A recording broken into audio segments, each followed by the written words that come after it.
today is with a solo injury and criminal practitioner in New Jersey who grew 80% last year and is on track for 50% growth this year. Local SEO, Facebook ads, directories, and organic social media are really driving that growth. Let's go.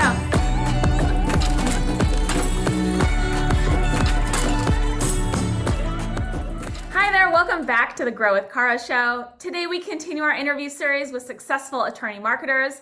We're taking a close look at what's working, what's not, the specific steps these attorneys took to get to where they are. And remember, these are simple steps that you too can follow to get on a similar path to growth. Okay, let's get right to it. Today, our special guest is attorney Peter Michael. Peter is the founder of Peter Michael Law, a rapidly growing personal injury firm in New Jersey. We're excited to have him here today. Welcome, Peter. Thanks for joining us. Thanks for having me. Great being here. Yeah, I'm excited to dive in. So to begin, tell us a little bit about your story, your background. Why did you launch the firm in 2019? So I started practicing. I graduated law school in 2017. I went to Rutgers, Jersey, born and raised. I started practicing law. I got licensed July of 2018, immediately had gotten a job. I spent about 6 months with that firm before transitioning to another firm, spent another 6 months with them. And about a year into it, I realized that working for yourself might have been a better idea. At the second firm that I was at, I was one of 5 associates. And we had a commission-based structure for bringing in your own clients and being able to produce business. So quickly, within 4 months, I brought in a small amount of money, but it was $25,000 worth of new business to the firm. When I asked around my fellow colleagues, like how much, and they've all been there for most of them were there for 2 years plus. One guy was there for about a year. What their combined numbers were for production, it was zero across the board. So when I realized that it was zero and I had brought in 25,000 so quickly, that's when kind of the firm and I had a little bit of a falling out towards our annual review. And I said, all right, well, this didn't go as I planned. So I put in my 2 weeks notice, went solo, didn't have a single client, and never looked back. Wow. You were the rainmaker, clearly. Well, for the associates, yeah. I mean, it was shocking to find out that associates were there for so long, never been able to bring in their own client. Right. So yeah. That's great. So you said you went on your own, had no clients. How did you drum up business in those early days? How were you doing it? So I had a plan all throughout law school. I always tell kids or law students that in law school, I focused more on going solo than I ever focused it on being, a lawyer or really classes in that genre. I probably shouldn't say that publicly. So I knew early on, as soon as I would go solo, that social media marketing was going to be my main revenue.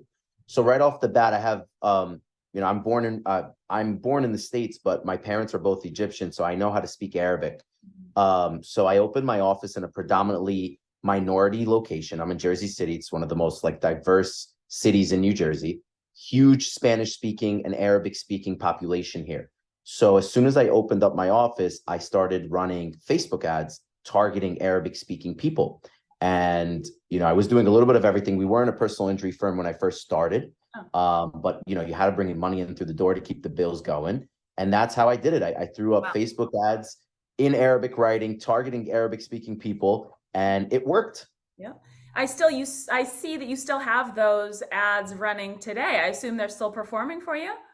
They do really well. The ads obviously have gotten better with quality as time has went on. They really have. My main ad that still generates me tons of business is an Arabic commercial that's ran on YouTube targeting Arabic videos.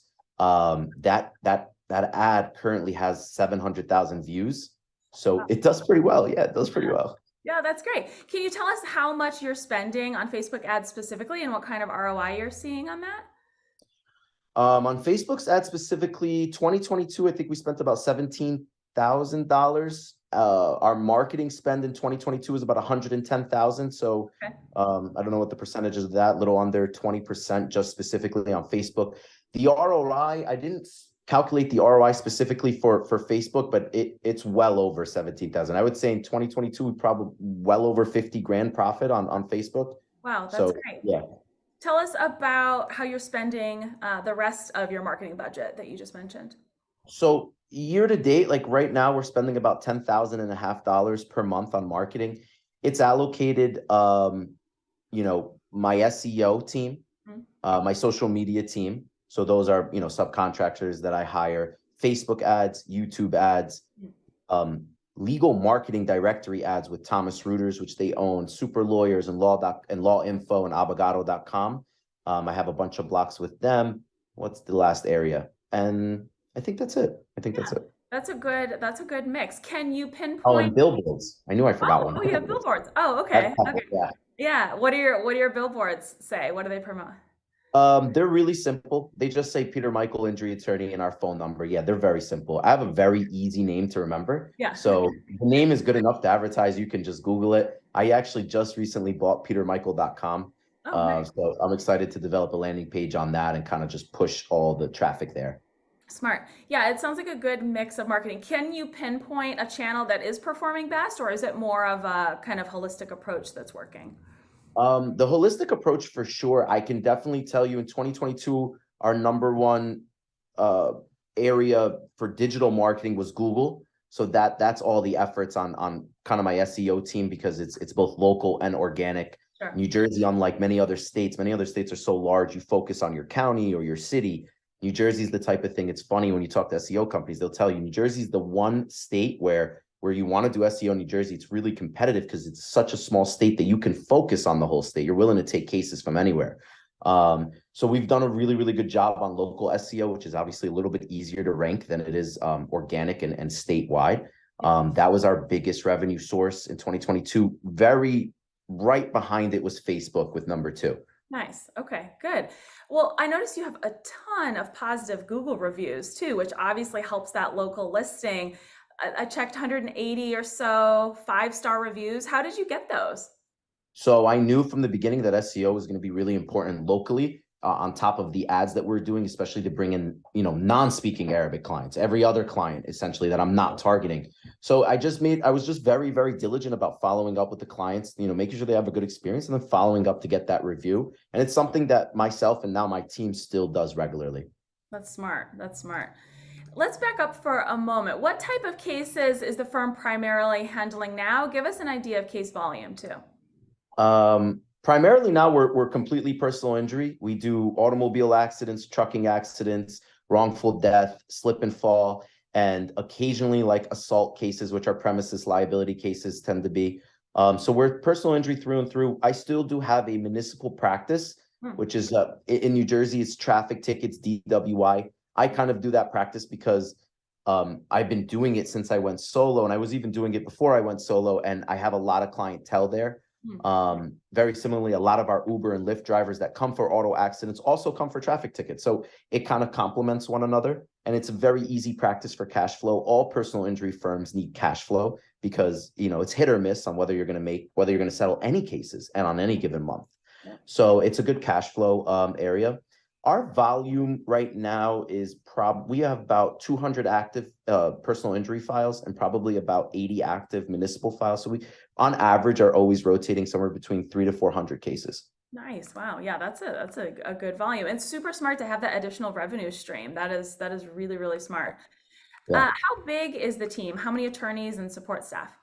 So it's solo practice still. It's just me. I'm the only attorney. Support staff, we're a team of 4, and then myself. So we're total 5.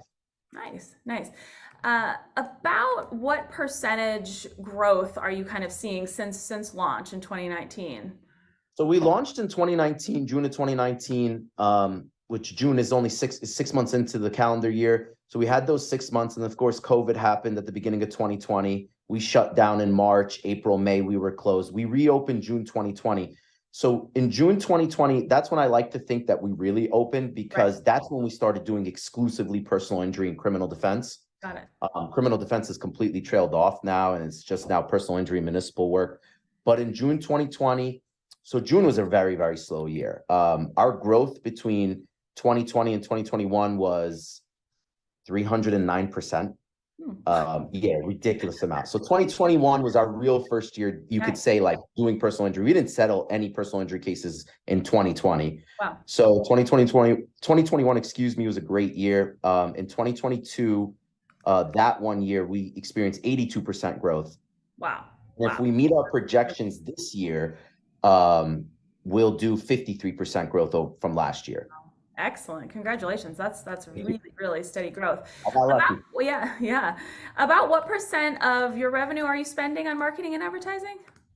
I would say we are spending about 17% of our revenue on marketing and advertising. That's good. Yeah, that seems like a solid, healthy, scalable number. That's good. Let's talk about social media. Obviously, you have an impressive following. You're at Attorney Pete. You have 100,000 followers on Instagram. You have 1.3 million likes on TikTok. You're on Facebook. You're on YouTube. Tell us about your start on social media. I'm really interested in how you got started initially.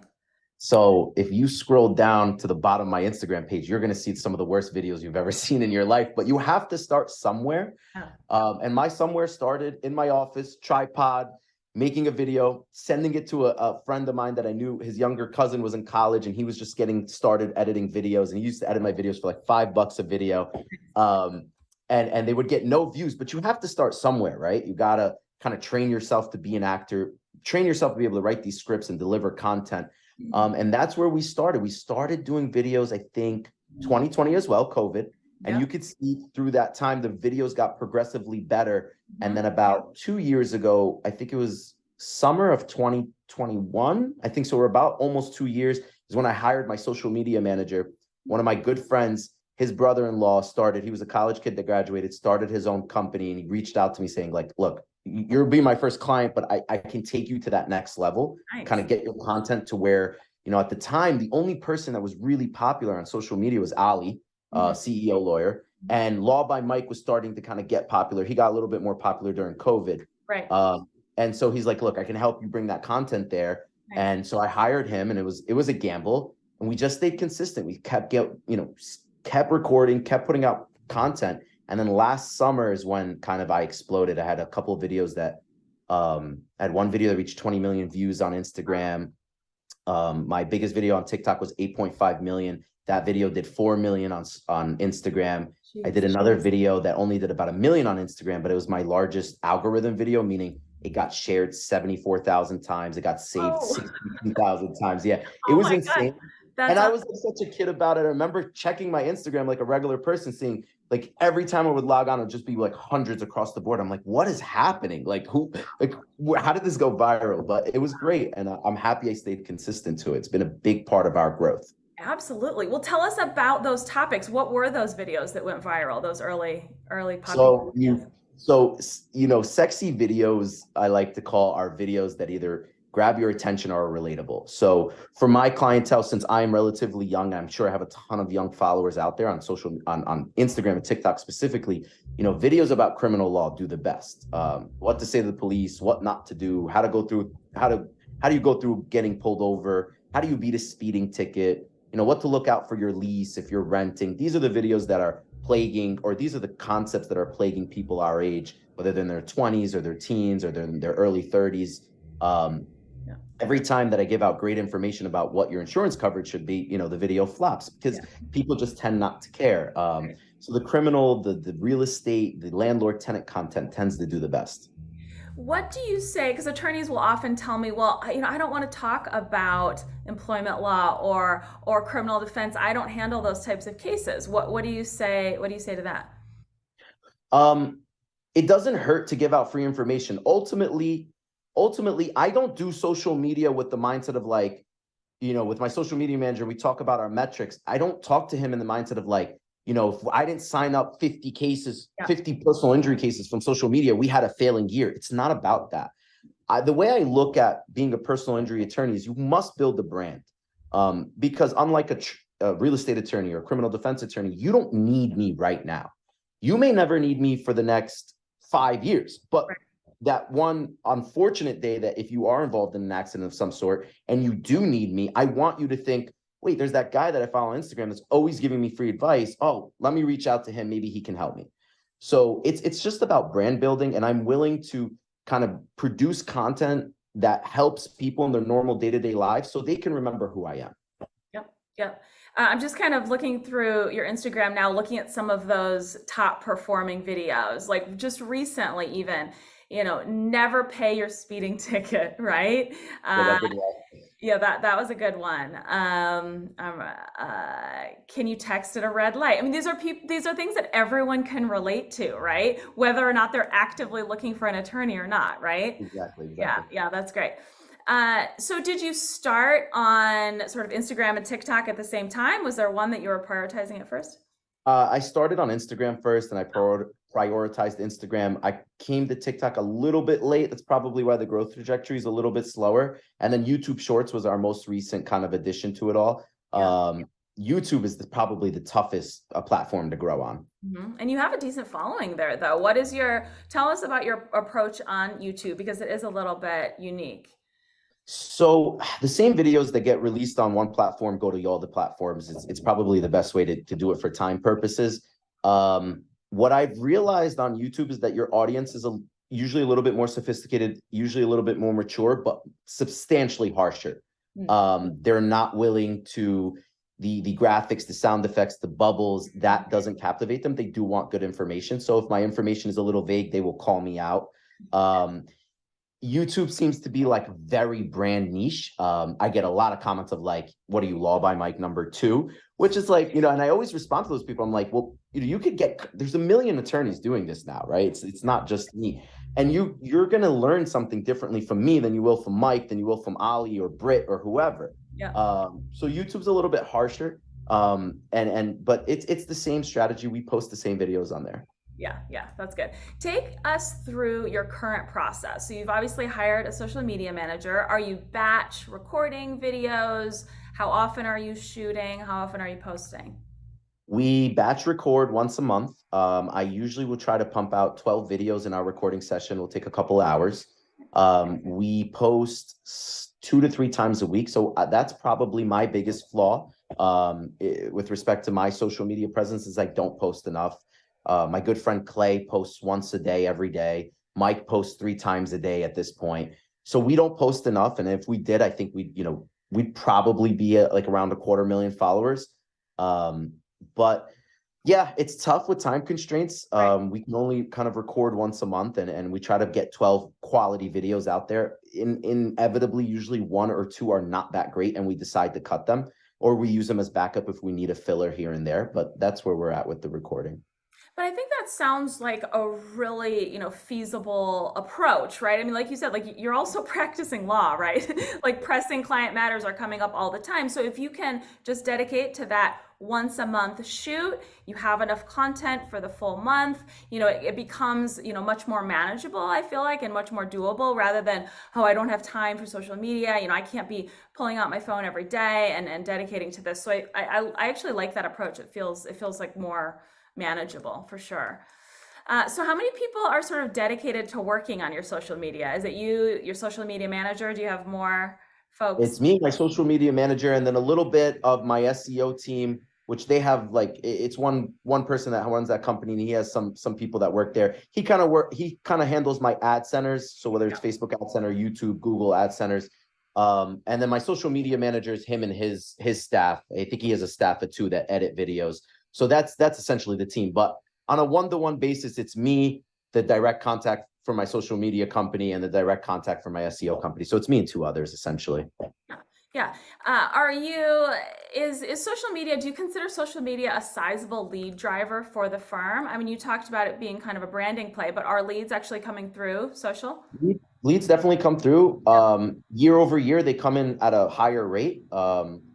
It's a little bit tough for attorneys to track leads with respect to, especially because personal injury cases, you may sign it up today, but you won't settle the case for, let's say, a year out. And then that's really when the money comes in, because it's a cash-based method of accounting. So when the money comes in is when I kind of track, like, where did that come from? To track literally signups, I have Lead Docket, which helps, but it gets a little messy. But definitely we get leads in from Instagram. What's been really interesting is I signed up 2 personal injury matters off for Instagram. And when the clients called me, they told me that their real estate attorney follows me on Instagram, and she thought I was awesome. So she sent them to me, and I don't even know who it was. That's So cool. I found out who it was, and I thanked them for it. But it definitely is growing. When I go down to the conventions in New Jersey, we have NJAJ, the New Jersey Association of Justice puts on a conventions for personal injury attorneys. and I run into a bunch of associates at all these law firms. They all know who I am, and they through social media. So it's definitely helpful both on bringing in clients and networking. That's cool. And I think you bring up a good point about kind of building your referral network through social media, right? A lot of my guests talk about that being really nice added bonus. I mean, you might be speaking more directly to prospects, but in the end, it can be an incredible way. Instagram, TikTok, these are national platforms, of course. So are you referring your out of state leads to others? Yeah. 100%. Yeah. I try to have an attorney in every state. There's the random ones where I don't know anybody, but I'll reach out to another attorney that may know somebody. But yeah, we've referred out a good amount of cases. We had a couple matters in Texas and California, Florida, North Carolina, Virginia. So it's been very good. Nice. And are you receiving referrals from this network as well? I am. So Great. it reciprocates and it works out very well. That's great. So we talked about your kind of traditional Meta Facebook advertising, the Arabic Facebook ads. What about boosting? Have you boosted any of your posts? Not I really. don't boost anything on Instagram or TikTok, so it's Wow. purely organic on the social media platforms outside Wow. of Facebook and YouTube. Wow. So the 100,000 on Instagram, that Not was a, all not one organic. boosted post. I haven't spent $1 on Instagram since we started making videos. Yeah. Wow. And do you kind of attribute that growth to what we were talking about, those few viral videos first kind of catching fire and then everything else performing better? Is it? For sure. Yeah, for sure. Once we went viral, everything started performing better. Of course, once you go from 10,000 followers to 100,000, you're going to get, instead of 5,000 eyeballs, you may get 20,000 eyeballs. But with growth comes struggle, right? Because now that you have 100,000 followers, if your video only gets 15,000 views, it wasn't a well-performing video anymore. On average, the algorithm is automatically going to send your video out to about 10% of your followers and see how they engage with you, especially on TikTok. That's their method. So you have a viral video when you can still reach 1 million. Like we did How Uber F's You Over, excuse my language. And that did 2 million on TikTok recently. So that I knew right away was a very good video, because well over, our followers counts. Super impressive. I love it. A big challenge can be finding inspiration for topics, especially when you're shooting so many videos. How do you find inspiration? How do you get those topics, continue to generate those topic ideas? So everywhere, of course, it's like I'll go out on a business lunch with a networking partner, whether it be a doctor or his marketing team or a liaison from his office, and they'll be like, "Oh my God, I love your videos. I was always thinking of this. Do you know the legal answer to this?" And if it's a good enough question, I'll make it into a video. If I can do it in 20 seconds, basically. Same thing with, I have friends and family that give me ideas. Significant other will give me ideas. My staff will give me ideas, and then some random things will just pop up that I'll be like, "Oh, I don't think anyone knows the answer to this. I'll make a video about this." And then if my social media manager helps me we have like a running list of content ideas that we constantly kind of pull from. So it comes from everywhere. Smart. How much time would you say you're spending engaging with, either comments or direct messages, in addition to the posting? How much of that are you doing? So I don't do any of the posting myself. I give myself away. My social media manager posts on a timeline, on a set schedule based on our metrics, when the videos go up. So he does the posting for me. I spend a good amount of time, usually like on downtime at the office, nighttime, responding to posts. I would probably say I spend 30 to 45 minutes a day trying to respond to people, whether it be DMs, comments, posts, or trying to engage with other people to kind of help feed the algorithm. Yeah, that's great. What about any other marketing that we haven't touched on? Is there anything else that either we haven't talked about, or maybe a failed marketing experiment that hasn't really gone so well? Legal directories are probably the most finicky. I've never paid for any leads. I get a ton of lead generation companies that reach out to me literally on a daily basis, and I've never rolled the dice with any of them, and I don't think I will anytime soon, because I think for me, what I'm really good at is making the phone ring. Some attorneys are great at being trial attorneys. Some attorneys are great at just being attorneys. Some attorneys are great at marketing, and I think I'm really good at marketing and bringing in leads. So I don't do any lead gen, but I think legal directories specifically, I have the hardest time with. Really finicky. I've done advertisement with Avo, and that's failed. I've done advertisements with Justia, and that's failed. And Thomas Reuters seem to be the best legal directory. So I still, we do get good leads from them. the ROI is much lower, Mm. but it's just another avenue of marketing. So I do use it. Not the happiest about it, but I have to have it. I like to look at marketing as baking a cake, and you need multiple different ingredients. Your cake will still come out fine if you don't put vanilla extract in it, but it'll taste better if you do. So that's the way I look at some, the things that don't perform as well. I like that. You mentioned attending industry events. Is that something you do often? I go to NJAJ, which is the New Jersey Association of Justice, which has their convention once a year. I'll go to some network referral partners events here and there. So I go out here and there if I'm invited or whatever, but it's not something I do often. I don't show up to every event. I don't go to the bar events as often as I should. I probably should, but I don't get a chance to as often. It's just running your own company is like, you're always doing something. Yeah, yeah. What about involvement in the community? Is that something that the firm does? So that's something new that we're exploring. I actually want to reach out to one of the local Jersey City high schools and start like a legal scholarship there. Oh, nice. I've a little bit. I went to the North Bergen High School and talked to some of the pre-law kids at the high school program. So when people do reach out to me, I am always willing to go. Of course, it's not something that we do often, but it's something that as my career goes on, I'd love to continue to expand. Yeah. I'm interested, Peter, are you using AI in your practice, either for marketing or daily work? We're not using any AI for daily work outside of our case management software, and our case management software that we do use is exploring into integrating AI into their software. We use Filevine, so they are exploring that, and I know Filevine's big on that. Yeah. And we use LeadDocket as well, which is another product that they own. I do use a little bit of AI just to have fun, just to see if it'll write me any good content scripts, and then maybe take that as a template and edit from there. So we're exploring with it, but not specifically. The paralegals don't specifically use it for any of our demand writing or legal writing. Our software helps automate the templates a lot. So essentially, software is a version of AI, and we are using that. Yeah. Before we wrap up, I always like to ask, if a lawyer watching only has time to adopt one, maybe two of your tips, what would you recommend? It's a tough question. It's a loaded question. I think the best thing is that, if a lawyer's watching this that isn't solo, what they want to get out of this is, the question in the back of their mind is, can I go solo? Am I going to be able to, afford my mortgage? Am I going to be able to feed my kid? Am I be able to provide for my significant other?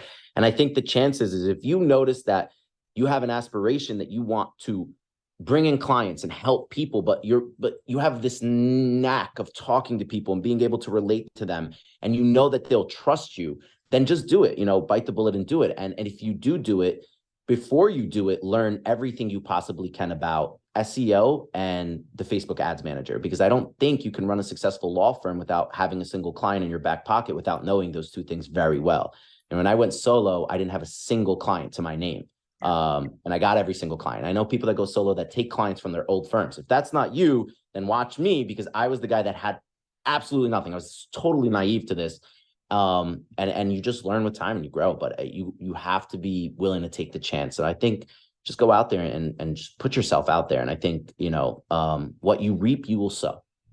That's great advice. When it comes to social media, those attorneys who are either hesitant to dive in or maybe have dabbled, what kind of advice do you have for them? You got to start somewhere. My videos today are better than they were a year ago, content editing wise. And they're definitely better than when I first started, when I didn't even have a social media team. So you got to start somewhere, and you can't be afraid to look funny. If you watch my original videos, I looked funny. There was no edits, there was no cuts, there's no graphics, there's none of that. And it's just me standing behind a camera, but you have to start somewhere.